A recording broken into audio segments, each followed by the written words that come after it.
మీకు తెలుసా, దివ్య కథలో అత్యంత గొప్పది మహాభారతం. ఇది వేదవ్యాసులు రచించిన పావన గ్రంథం. ఒకప్పుడు భూమి భారంతో నిండిపోయి దేవతలకు శరణు వెళ్ళింది. భూదేవి సమస్యను విన్న దేవతలు సహాయం కోరుతూ బ్రహ్మదేవుడి వద్దకు వెళ్లారు.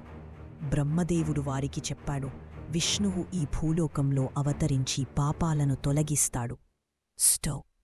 అంతలో వైకుంఠంలో శేషతలపై విశ్రాంతి తీసుకుంటున్న శ్రీ మహావిష్ణువు లోకక్షేమం కోసం కృష్ణునిగా అవతరించేందుకు సిద్ధమయ్యాడు. ఈ లోకంలో హస్తినాపురం రాజ్యంలో రాజు శాంతనుడు పరిపాలన చేసేవాడు. ఒకరోజు గంగమ్మను చూసి ప్రేమలో పడ్డాడు. గంగమ్మతో వివాహం చేసుకున్నాడు. గంగమ్మ పుట్టిన ప్రతి బిడ్డను నదిలోకి వేస్తూ పోయింది. శాంతనుడు ఈ దారుణమాపమని అడిగాడు. గంగమ్మ ఆపి దేవవ్రతుని భీష్ముని ప్రసాదంగా ఇచ్చింది. భీష్ముడు తన తల్లి ఇచ్చిన వరం ప్రకారం జీవితాంతం వివాహం చేసుకోకుండా రాజసింహాసనాన్ని కాపాడతానని శపథం చేశాడు. ఆ తర్వాత శాంతనుడు సత్యవతిని వివాహం చేసుకుని విచిత్రవీర్యుడు, చిత్రాంగుడు అనే కుమారులను పొందాడు.